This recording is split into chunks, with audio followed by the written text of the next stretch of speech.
भोपाल की ट्विशा शर्मा की रहस्यमयी मौत के मामले में लगातार नए खुलासे हो रहे हैं। घटना से पहले और बाद की सीसीटीवी फुटेजेस, ट्विशा के पति समर्थ का फरार होना और बाद में सरेंडर करना, साथ ही उसकी सास के कई चौंकाने वाले बयानों ने मामले को और अधिक चर्चा में ला दिया। अब कानूनी प्रक्रिया भी तेज हो गई है। मामले की जांच सीबीआई को सौंपे जाने के बाद निष्पक्ष जांच और पीड़ित पक्ष को न्याय मिलने की उम्मीद और मजबूत हुई है। ये केस अब उस मोड़ पर आ चुका है जहां से आगे सिर्फ और सिर्फ कड़वा सच ही बाहर आने वाला है। पुलिस की तफ्तीश जैसे जैसे आगे बढ़ रही है, कहानी उलझने के बजाय अब सुलझती नजर आ रही है। मीडिया रिपोर्ट्स के मुताबिक इस मामले की तह तक जाने के लिए पुलिस ने अब डिजिटल सबूतों का सहारा लिया। मामले में ट्विशा शर्मा, उसकी मां गिरिबाला सिंह और भाई समर्थ सिंह के मोबाइल फोन की सीडीआर यानी कॉल डिटेल रिपोर्ट निकाली गई है।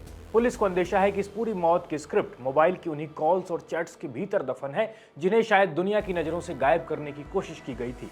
अब पुलिस इस बात की गहराई से जांच कर रही है कि घटना के ठीक पहले और उस खौफनाक दिन इन तीनों के बीच क्या बातचीत हुई। क्या ट्विशा किसी मेंटल प्रेशर में थी या फिर मां और भाई के मोबाइल पर किसी ऐसे बाहरी शख्स का फोन आया था जिसके तार इस मौत से जुड़े हैं। इस केस में सबसे बड़ा पेंच मां गिरिबाला सिंह और भाई समर्थ सिंह के बयानों को लेकर फंसा हुआ है। पुलिस को शक है कि शुरुआती बयानों में जो बातें कही गई वो पूरी तरह सच नहीं है। अब भोपाल पुलिस फूंक फूंक कर कदम रख रही है। फॉरेंसिक एक्सपर्ट्स की मदद से न सिर्फ कॉल रिकॉर्ड्स खंगाले जा रहे हैं बल्कि मोबाइल से डिलीट किए गए व्हाट्सएप चैट्स और मैसेज को भी रिकवर करने की कोशिश की जा रही है।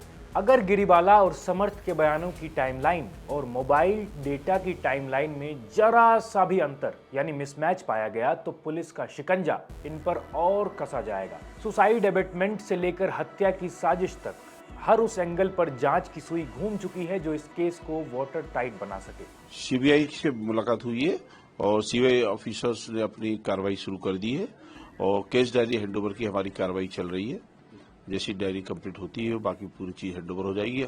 लोकल पुलिस ने अपना इन्वेस्टिगेशन स्थगित किया है। पर्दे के पीछे छिपे गुनहगार चाहे जितने भी शातिर क्यों ना हो, लेकिन वे ये भूल गए हैं कि डिजिटल दुनिया में गुनाह के निशान कभी पूरी तरह नहीं मिटते। ट्विशा के मोबाइल की आखिरी चीख और कॉल रिकॉर्ड्स का यह एनालिसिस जल्द ही इस मामले का सबसे बड़ा खुलासा करने वाला है। भोपाल पुलिस के आला अधिकारियों का मानना है कि इन तीनों मोबाइल की सीडीआर रिपोर्ट सामने आते ही इस केस की आखिरी कड़ी भी जुड़ जाएगी और ट्विशा को इंसाफ मिल सकेगा। इस खबर पर फिलहाल इतना ही। देखते रहिए इंडिया.com।